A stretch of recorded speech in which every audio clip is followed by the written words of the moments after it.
มื้อนี้กะ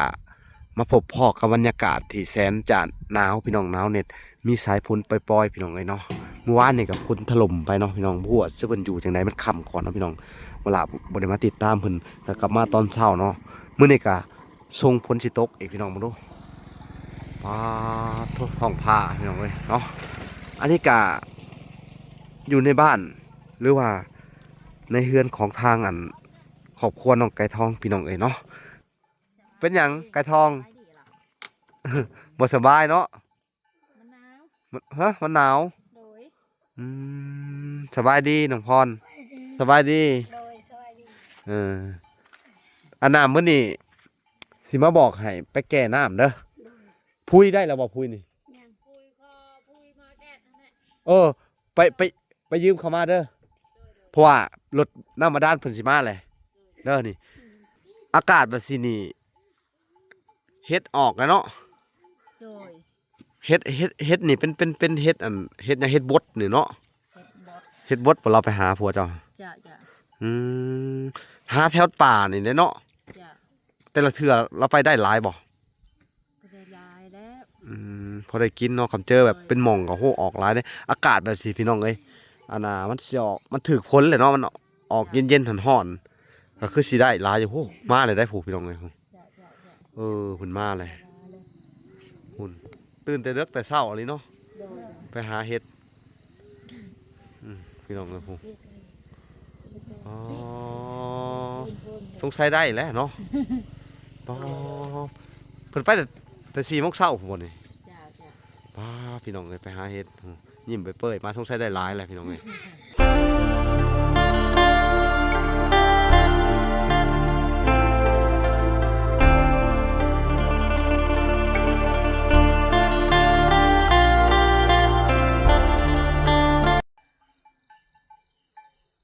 เอาพี่น้องเอ้ยเนาะกราบสบายดีเนาะพ่อแม่พี่น้องเนาะเบิดสู่ขู่สู่คนเนาะกันยินดีเข้าสู่ช่อง YouTube บ่าวละสายบุญคุณธรรมคือเก่าพี่น้องเอ้ยเนาะเส้นเก่าเส้นเคยพี่น้องเอ้ยทักทายสบายดี FC ทางฝั่งไทย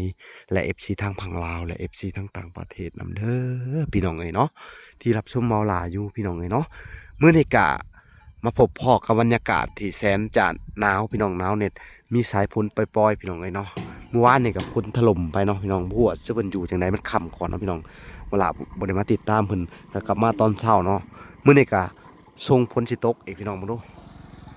ฟ้าท้องฟ้าพี่น้องเอ้ยเนาะอันนี้ก็อยู่ในบ้านหรือว่าในเฮือนของทางครอบครัวน้องไก่ทองพี่น้องเอ้ยเนาะก็คือว่ามาติดตามการเป็นอยู่ของเพิ่นมื้อนี้เนาะเมื่อวานนี่ฝนตกปล่อยๆมาพร้อมกับอากาศหนาวโอ้พี่น้องเอ้ยแสนจะหนาวพี่น้องเอ้ยหุ่นนักสืบมันพากันเห็นยังดังไฟขึ้นแต่เด็กๆผู้ป๊อไปใช้กันเบิดแหละเนาะกองไฟจะเข้าไปสอบถามเยี่ยมยามสิเพิ่นโอ้ สบายดีบ่สบายบ่นะฮะเป็นหยังไก่ทองบ่สบายเนาะมะนาวมันหนาวโดยสบายดีน้องพรมือเป็นยังน่ะฮะ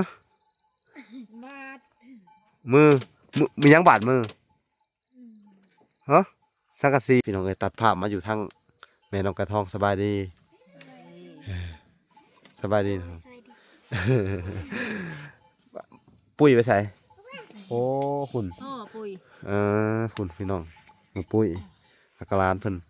เอ้าสบายดีโดยสวัสดีอันน้ำมื้อนี้สิมาบอกให้ไปแก่น้ำเด้อพุยได้แล้วบ่พุยนี่ยังพุยพอพุยมาแก้ทั้งนั้นไปยืมเขามาเด้อเพราะว่ารถน้ำมาด้านเพิ่นสิมาแหละเด้อนี่เตรียมไว้รอดบ่ได้สิเจาะฮะนี่บ่ทันเนาะพี่น้องเอ้ยกับผู้ดีมาบอกมานะไว้เด้อมื้อนี้สิได้ซื้อผ้าแถบผ้ายังมาให้ก่อนเด้อผ้าแถบอันละกะสังกะสีในส่วนที่เหลือเมื่อวานนี่เป็นอะไรฝนตกเปียกอยู่บ่นี่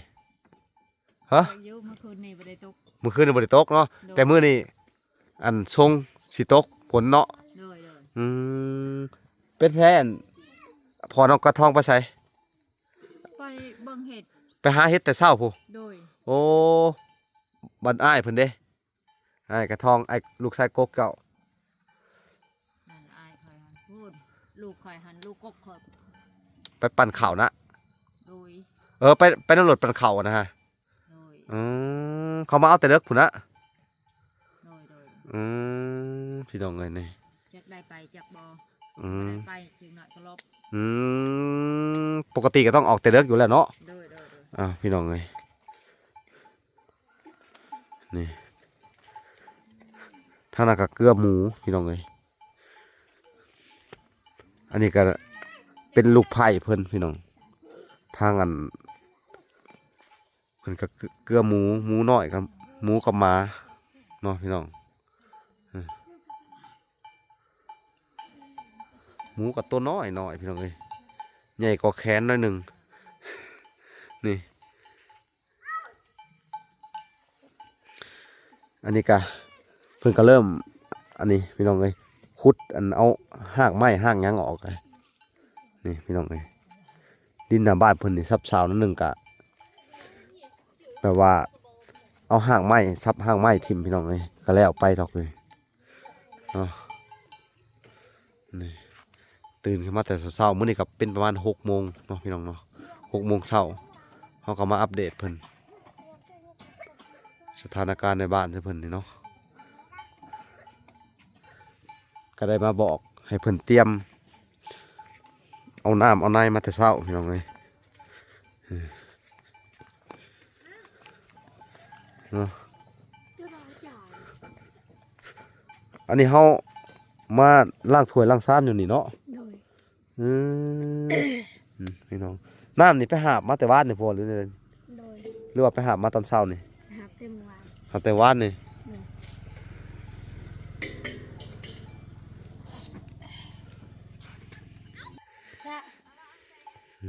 พี่น้องเอ้ย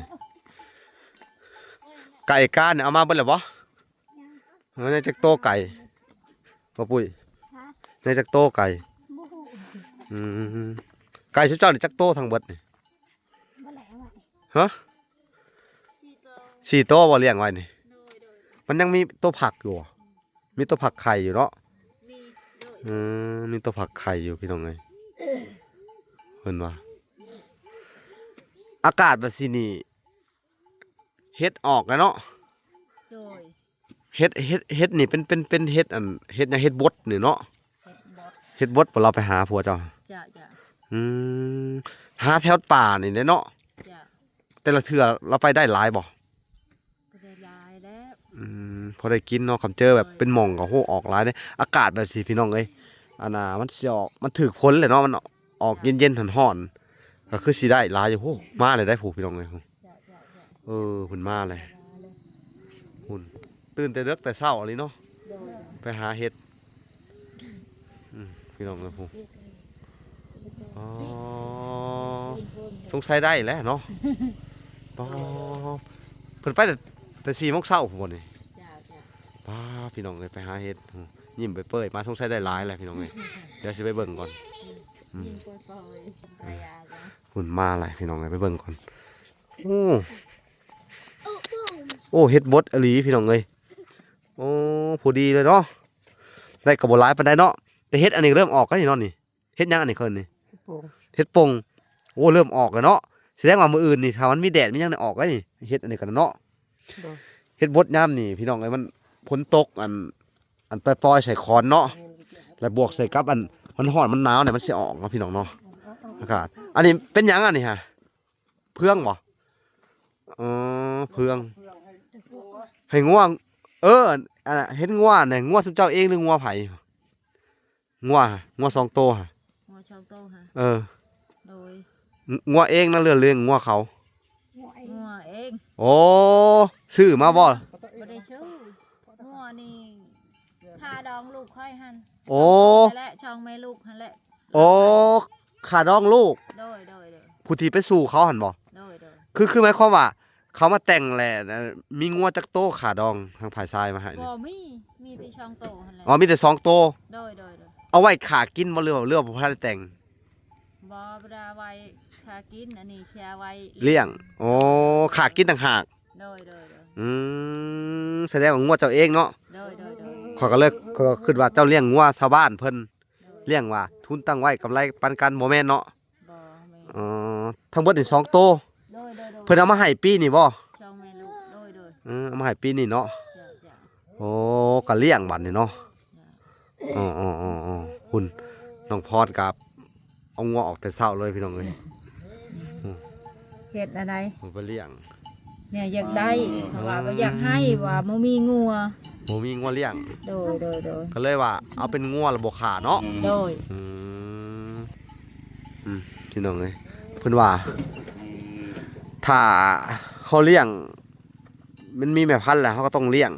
เนาะถ้าไปเป็นตัวเทิกเขายังว่ามันบ่ออกแม่ไฟลูกเขาก็เลยอันนั้นเนาะ โดย เขายังว่าขาย แต่ว่าตัวนี้มันเป็นตัวแม่เนาะ จ้ะ มันลูกมันได้สาตัวแม่หรือตัวผู้ลูกมันตัวเทิก โดย แล้วพี่น้องเอ้ยบ่ได้แนวแล้วบัดนี้เนาะได้ตัวเดียวเนาะพี่จะเลี้ยงขายแล้วฉันเนาะพี่น้องเอ้ยจูงมาเลยงัวนี่เอามาแต่บ้านได้ตัวนี้ฮะ ในบ้านบก บ้านบก โดย โอ้บ้านบกอันพุ่นพี่น้องเอ้ยติดกับบ้านน้องตุ้ยเนาะติดกับนั่นบ้านนาประสูบ้านน้องตุ้ยโอ้แสดงว่าถ้าเขาปล่อยนี่ไปมันกลับบ้านคืนได้เนาะ โดย กลับบ้านคืนนี่เสียได้มันไกลเนาะไปหาบ่ได้เห็นได้พี่น้องเอ้ยช่วงนี้เขาแล้วน้ำนะเขาปล่อยได้งัวเนาะ โดย ถ้ามันหลุดไปนี่ไปคือเสียเลยได้พี่น้องเนี่ยระมัดระวังให้ดีเด้อ จ้ะ จักเดือนแล้วเอามาเนี่ยฮะ 7 เดือน อ๋อมันยังบ่ชินกับสถานที่เนาะ โดย อืมเอาจังไดกะมื้อนี้หามาบอกให้เตรียมตัวเด้อจักหน่อยแหละเขาสิเข้ามาเด้อทางรถจอน้ำบาดาลพี่น้องเอ้ยเนาะเวลากะอันน่ะมาบอกเพิ่นแต่เช้าเพราะว่าเพิ่นโทรมาแต่เช้าว่าสิเข้ามาแต่เช้าเพิ่นว่า จ้ะ นี่แต่ชุดเจ้าไปเอาปุยเอาหยังมาเตรียมไว้แล้วเด้อ จ้ะ คนจะมันบ่ทันเนาะการเจาะน้ำบาดาลมื้อนี้ดีใจบ่บัดนี้ ดีใจ ที่ได้น้ำใช่แล้ว น้ำก็ดีใจหลาย แต่เก่าไปหาบพุ่นแล้วเนาะ ๆโดย ใกล้เติบบ่น้องสาดนี่ไปฮะอันไป เติบแล้ว ไปหามาพูดได้นอกหูทางพูดพี่น้อง โด เลย ย อืม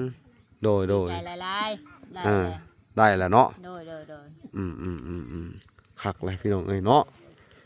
สิได้น้ำบาดาลหลายบาทนี่พี่น้องเอ้ยอันนี้ก็ในส่วนของอันโครงราคาพังเบิงตอนแรงหรือว่ามื้ออื่นเนาะเพราะว่าเพิ่นลงมือเฮ็ดเมื่อวานนี่เรื่องใหม่ที่เขาสั่งไปเด้อ แต่ว่าทางผู้ใหญ่เพิ่นเมื่อกี้นี่ก็ได้คุยกับเพิ่นอยู่แหละเพิ่นก็ส่งเงินมาแหละเดี๋ยวทางวลาก็สิไปเอาเงินมาแล้วก็สิไปซื้ออันน่ะพาแถบนี่มาให้เจ้าก่อนเนาะ จ้ะ ก็หลายคนอยู่เลยแนะนำมาว่าขั้นห้องให้เนาะแล้วปกตินี่นอนนำกันจักคนอ่ะนี่เอาฮะบ่นอนจักคนอยู่นี่นอน4 คนอ๋อมีน้องอันน่ะไก่ทองแล้วก็น้องปุ้ยแล้วก็น้องอีกอย่างคนหนึ่งน้องนางเนาะแล้วก็น้องพรวันนี้ชุดเจ้าก็นอนกันข้างนั้นเนาะวันนี้อัน ข้างนั้นก็ลูกไผ่ โดย วันชุดเจ้าไปนอนใช่บัดนี้ เคยก็นอนในนี้ ไปนอนตาราง อยู่นี่เด้ อ๋อนอนกันนี่เลยเนาะ นอนนำกัน อ้าวพี่น้องเอ้ยบาทนี่ กระติงบ่ได้นะ ติ้งกับติ้งบ่ได้เลย ติ้งบ่ได้แล้ว อ๋อต้องสิได้ต่อบาดนี้ ลูกมันหลายคนบัดนี้ ติ้งบ่ได้ วันนอนเลย เอาแล้วพี่น้องเอ้ยเนาะติ้งบ่ได้เลยแสดงว่าอันนี้ฮะลูกไผ่กับลูกชายนอนเนาะสุดยอดแหละมานอนกันขังนี่เบิดเนาะอ๋อพี่น้องเอ้ยเดี๋ยวมีแต่ปูเห็ดบันไดขึ้นไปเด้อแป้นนี่ก็บ่มีพี่น้องเอ้ยเนาะพังเบิ่งกันงบประมาณถ้ามันเหลือกาสิซื้อสั่งแป้นมาให้น้ำแน่พี่น้องเอ้ยหรือว่าเบิ่งพี่น้องเอ้ยนอนกันอยู่นี่เนาะถ้าได้เกาะออกมาอีกแล้วหนึ่งเนาะเห็ดเชิญออกมาจัก2-3อันนั้นนี่ก็ดีได้พี่น้องเอ้ยนี่ผ้าบัดก็ได้หรือว่าสังกะสีจัก5 แผ่นเนาะเกาะมาแล้วก็ทุกเจ้าก็มานอนในเตียงเอานี่คงจะดีได้นี่พี่น้องเอ้ย เออสนะเจ้ากากนี่อันมันมีเสาเก่าเสายังนอเดีฮะเจ้าเกาะมาเห็ดอันนี้เด้อพญาทุกเจ้าก็ยังมีอยู่ลืมไป และทุกเจ้าเอาพญามุงและทุกเจ้าก็มานอนนี่เด้อ โดย อันละก็สิแอมให้อยู่นี่เนาะ โดย แล้วบัดนี้อันนั้นก็เป็นนั่นห้องน่ะก็เป็นห้องเด็กน้อยเนาะ โดย แล้วก็สิขันห้องให้ทั้งนั้นเป็นห้องอันทั้งอ้ายเพิ่นกับเมียเนาะพี่น้องเอ้ยแล้วทุกเจ้าก็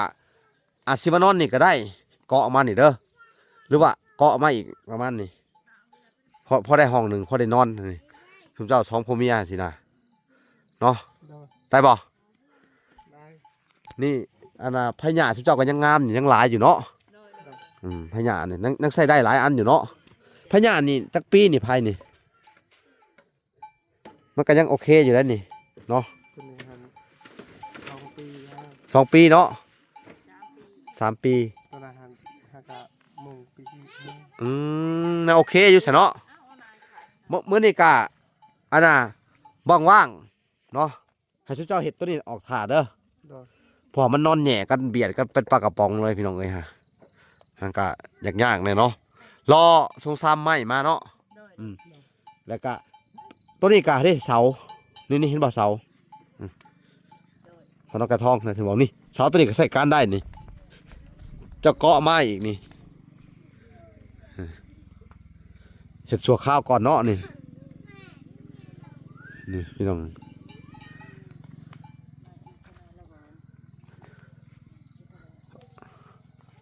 เอาหัดมุงก็ได้ก็เอาอะไรไปลงมาที่ ก็เกาะต่อมาอีกนี่หรือว่าเจ้านอนได้บ่ทำกันอยู่พันหรืออะไรฮะ แล้วก็เบิ่งการก็แล้วก็เฮ็ดอีก เออ ก็นอนได้ นอนได้แมันบ่ โดยโดย มันก็นอนแหน่กันแล้วเนาะ โดย พ่อแม่นอนทางข้างเนาะลูกนอนเนี่ย ลูกทางนั้นนอน พ่อแม่นอนทางข้างนี่ โดย เออถ้าฝนตกกะ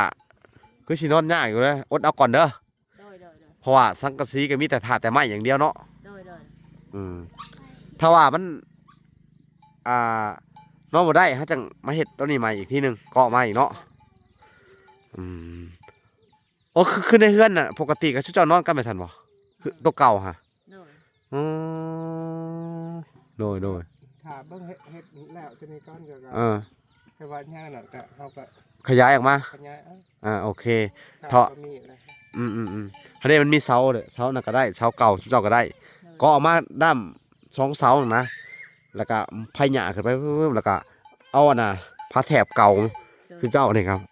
เพราะว่ามื้อนี้เฮาสิซื้อมา10กว่าแผ่น15 16แผ่น เนาะซื้อมาให้เจ้า แล้วก็ตอกอ้อมดีๆเห็ดดีๆแล้วก็อันนั้นครับพี่ปิดเบิดเลยเนาะเห็ดจงปอง2ปองเนาะทางเขาเนาะ โดย มันจังแบบว่าฝนตกมันก็จังอันนั้นกันได้แน่ ไม้เก่าก็พอสิใช้นี่ก็ได้แล้วก็ อ่า อีกก็เอาอีก ก็แล้วแต่ทุกเจ้าเนาะเขาว่าสะดวกกะบ่เฮ็ดถ้าว่าบ่สะดวกก็พากันเฮ็ดบ่แบบนอนน่ะนะนอนทุกเจ้า เฮ็ดแล้วนะเฮ็ดนะลูกยาย อืม อย่าเฮ็ดนะนะ เนาะ โดยโดย เอาจะได้กะมิแต่ว่าจะหน่อยเตรียมโตะเด้อเขากำลังจะออกมานั่นแหละเขามาฮอดครึ่งทางแหละเขาว่าเขาโทรมาหามันกินนี่เด้อ โดยโดยโดย มีแต่เตรียมมีแต่มองหันเนาะ โดยโดยโดย สิเจาะพี่น้องเอ้ยมองหันพี่น้องเอ้ย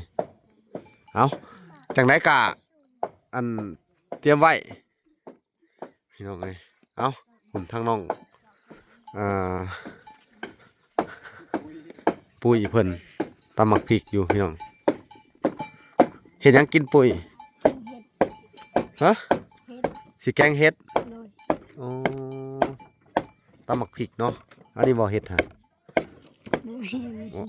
อ๋อช่วยเลยโหคือหั่นไว้แท้อ๋อพี่น้องเผลอแบบเดียว หั่นเป็นตอนเป็นตอนเลยโอ้เห็ดกินเป็นเนาะพี่น้องแกงเห็ดพี่น้องเบิ่งคนแกงก่อน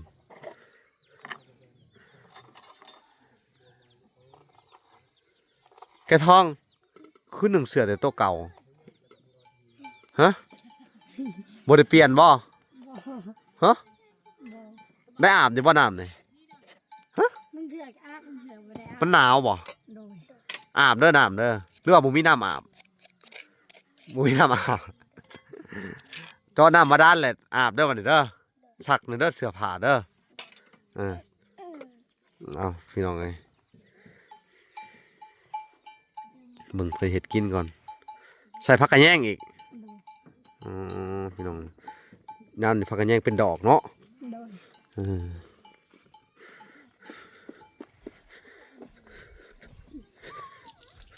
นี่แหละพี่น้องหมูกับตัวน้อยเลยเหรอนี่มันหนาวพี่น้องขนพูขึ้นมาเลย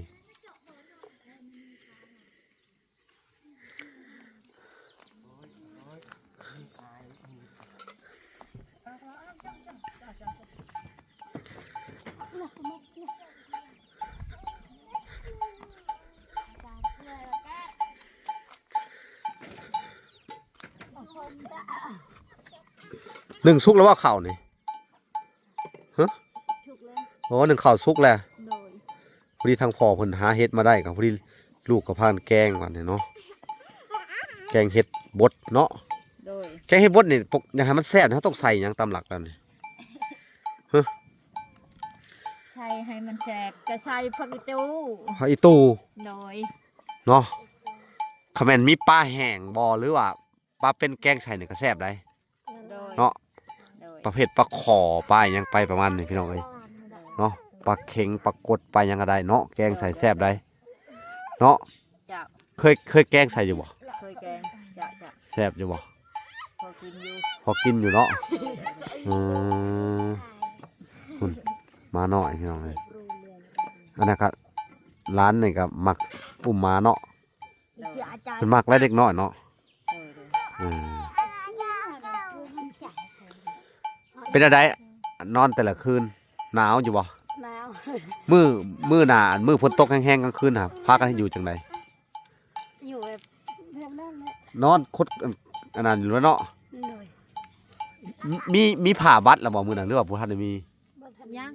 อะไรฝนตกหนาวๆอะไรเปียกฝนทั้งคืนเลย